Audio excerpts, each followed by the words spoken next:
taile lufa maleanga leo le atua na mfai na tatu toi mafuta mai foi le ni tai au foma na matango fi faftai foi ona mfai na tatu Faletua malana au na male Faletua mai sel no fo alo ni tai au e mo moli atu lo wanganga faftai la na au na ona nei polo kalame matango fi wa ia tamu fai e whaongai nā tuai o tato wolanga mo le atua malona lava fina ngalo ia e leo se ngalu wenga whaingo o fie ulo o ia tapena ina ai whawhetai le nganga o le atua ua mawhai o na hae le tō whai lana au auna wa ngalue ai lea i tu o le polo kalame fai alana whanau I lunga o le ea po luna nga foi o le upenga ta whailangi ia vi ia lava le atua iso se mea momoli atua I foi lo wanganga whawhetai ona o lo whapena o na langu sua I male tama ia vi ia le atua o lea ale whanau o le atua I mafuta whatasi ina ia whapena o na tala noa I lelei o le atua tala noa I se me ola I le anganga o le isi o na usua tangata pi ia I lava le ali I le nei tae au e momoli atua I lo wanganga whawhetai lo atua o na o le nei fo ia wanoa mawalunga wa outo e mawaina I le nei tae au o te whaasoa atu ai ia te oe e ala I le upua le atua whawhetai e lava lo loto I le atua no le whaongaina foi o lo nei tangata le aise atu atoa le aise se lau pasene ai o le anganga fia tau mawhai e ngalue I tutono o le ngaluenga le atua ia le ali I le nei tai au whaatalofa atu ai I susunga whaawhengainga mo lato Faletua o lo whapena o na taua suina le puwai o le ola I lea whatawhaitaulanga ma lea whatawhaitaulanga ta mama tutua o tina matutua I laua mama ota o uso o tuangane o tua whaafine o woma ua maasani lo whapena o na whaafonga mai lo leo I lunga le nei upenga ta whailanga o te whaatalo whaatu ia te otou le suafa whaapele ino Yesu Keriso lo tātou wali ima lo tātou whaola whaatalo whaatu ai foi ngai whanau ia le atua lo iai lātou I malo longa le nei vai tau ia whapena na iai le anga le leo le atua ia te I lātou iai le whamalo longa le atua I o lātou tino ai mai se lava ia whapena na tapu e mai o lātou o langa e ala le upu whawina le atua whaatalo whatua I le tātou ainga ne tae au ia le a tātou watu lo maha uluma le atua e ala le tatalo Iova le atua lo tamaha o ngā lava le langi whaftaile nei awa noa wa outo e mawaina le atua whaongaina atua I lo nei tangata whatau waa fola ina atu lau upu I luma o lau whanau le nei tae au o ai lava se tasi o whaafonga ina mai lo nei leo I lunga le nei upenga ta whailangi le atua wa outo talo ia te oe leo se upua tala o le upo le atua o lo mato tau mawhai e tufai nātu ina iai se anganga ia ina mo oe malo lava fina ngalo ta mao te mana o mia lau whau unga I longa lo ulu se ia pa ia le alofi o nei vai whamanatu mai a te au mea sa o su e ai a me eseni mea wha le tonu e whapenau na ngona I lau whanau le loto ti ngā ai a mai se upu lei o te tūwhai nā atu ina I whapena o na olai ma tupu ai lau whatu mo oe malou lava fina ngalo lo mato watua anga lelei fo I le whalongolongo a lau whanau le nei tae au lo mato tama ia veo lato loto o se loto wa umana suoto sina ina mo oe malou lava fina ngalo pa iai lea upu tupu maola whaonga ina atu mo oe lo mato tama vi ia oe Yesu le nei tae au vi ia oe tama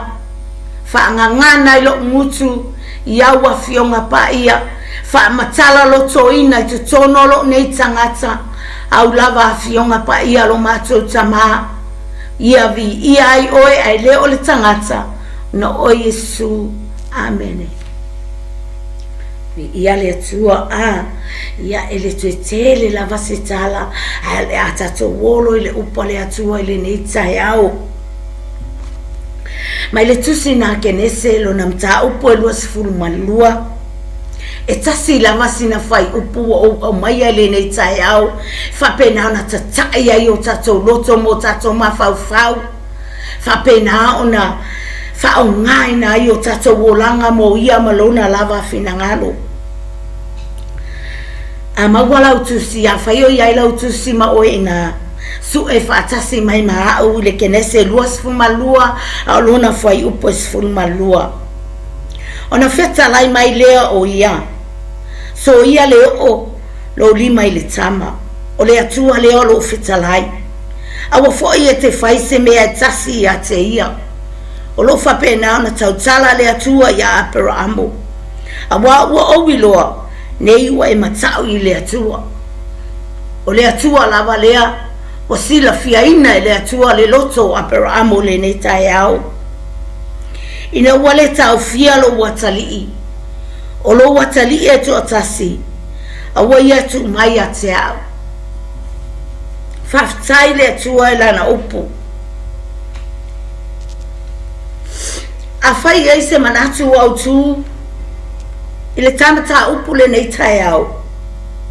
o le fatu atua o apera amo po le teleo le loto o apera amo po le alofa o apera amo ilo na atua ua mafu ai o na faola ina isa ako ua mafu ai o na leo ti ya isa ako bele fa fitai e loto le nei mata upu o se mata upu sili o na taua maungai lo nei fotangata le ola fatuatua le ola talitonu le ola e alofa i le tangata i lona atua e mana tunatu ai le tangata i le ola fou ma le malo si fou ma le ea fou o loo ia mana waina i le aso ma le aso mai fea mai lona atua fai mai o le te leo le loto o apera amo na ia talia inai le vala au mai o le atua ia te ia wa wailoa le atua o lo fa pena ona o le nganga o le alofa ma le nganga bimita ya apera amo wana maua se atali wa au wina mai le atua se me alofa ya apera amo e tilo ya mata ya ile aso ma le aso so te loto na su e mai ele atua le nganga o apera amo pe alofa apera amo ilo na atali pe alofa atu ya te ia ele fa fetai ya ilo loto awa ana manatu apera amo ilo na atali na te fatawa ina lo na atali ai le fatawa ina le fina ngalo le atua e o ale o tia isako ai o te fafetau le loto le nei tama le te leo lo na fatu atua le te leo lo na fatu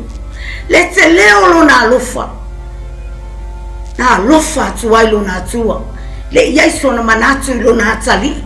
e sili o na pele i ate ia a ua pele i le loto apera amo lo na atua le ana fatau nuua ia e apera amo le vala au mai le atua ia te ia e alu e avelo na tali e totasi e osi mai le taulanga ia te ia fai mai na fai atu le atua ia apera amo alu ilunga le manga o moria o ina au te fasino tua ia te o ele mea te osi mai le taulanga ia te a na alu le atua na alu apera amo wa fae ele fafie lunga le asin wa fano fo le asindi wa fai o le fafie o le polo o le afi ato ai matau le ato alua na alu na alu le whainga malanga a apera amo malona atali ato ai matau le lea nei e toalua. O te paa e apera amo, oka se mamao. Oka se mamao le me fa lo mana o le atua e osi atua le taulanga e ateia. Ona fai atu leo apera amo i tau le lea nei e toalua. Na nofo atu i male asini, awa umale tama, Mateo. Mateo e osi le taulanga, mate tapuai, ona maafo i mai ai le atato toyo. Fa pena lava ia apera amo ilona atali o Isaako. Fai mai walu.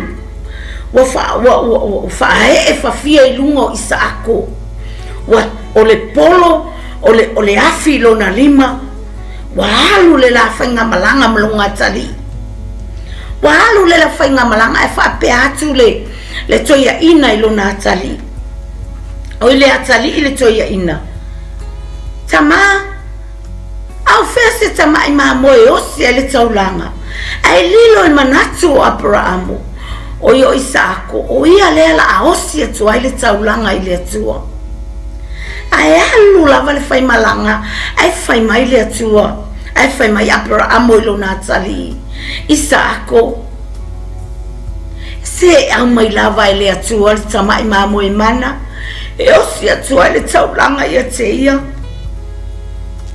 Ina watau no ile mea na fa pena ona fa yatua ile atua ya lwe osi me taulanga ya teia.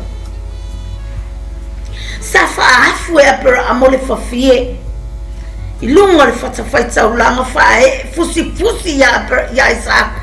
Fa e ilunga le fata.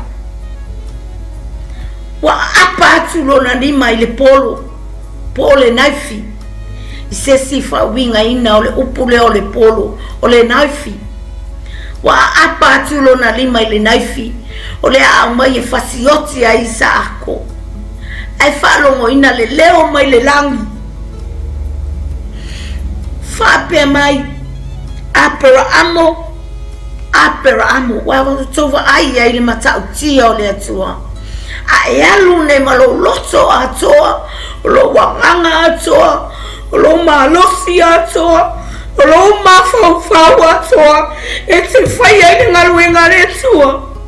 e tali le tua yo manonga nyanga ese le fao soso ina ese le tofo ina o le fao soso ina oi tusa o se mea foi na le laite mana o tua i se falo se si ainga ala ele mafai ona e alu e mai le ala wa samu faoso le sitangata e alu e mai o le winga na le upule o le faoso soina a o le tofo ina oi o le su ina mai le atua o lo loto pete alofa atu ya teia pete alofa me o le tino a e alofa nei le atua o a me fingata o a fita o afeso wa ino leola ele popole lo loto e tele popole e tali o ele atua a e usi taine i faile ngaluenga le atua malo fama oni malo walo faile atua e tali le atua awane e masalo salo le upo le atua e masalo salo tele mawasfa manu yanga etele mawasfa manu yanga ale fai mai wa outautoa ya teao wa e fai alava le nei mea wa e le tau fia lo watali wa o le ka ofia apra amono natali aya ai avelo natali e osia tua le tau langa ile atua ele imanatua apra amo e tasilo natali e silo na pele sili ona pele ya apra amono natua pena oe ma o ni taiao ata pele nei le atua yo ta loto oka e fai le atua me tate manawa ta loto yai le atua lo upule na o te fafetai te le atu ya te oe ilo fa manatu mai oia o le atua Oia ule tangata ang salawa e manatsu yai. Sea ea lea ngā nei lalo langi ai mai maua yo mato wola. Sea lea ngā le tua. Whawhetai atu la upu. Whawhetai le whao ngā ina no wafine. E ala i la upu whauina. Whawhetai tama. Lau whanau whalongolongo mai le nei tai au. Au tau mawhai. E tufa ina atu le upu le atua.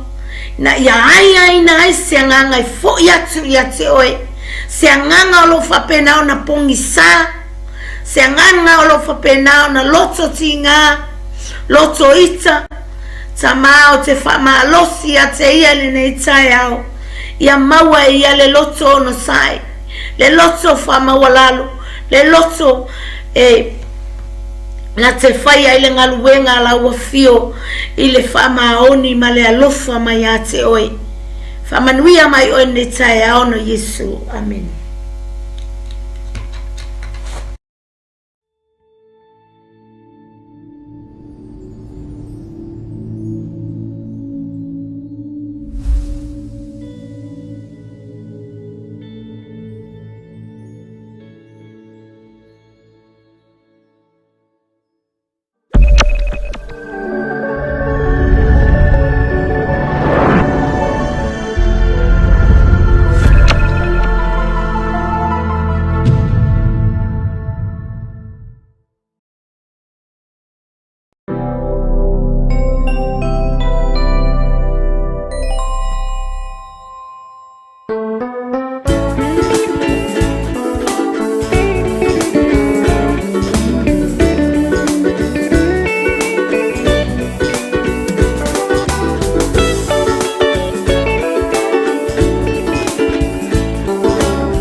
Emma Malulo,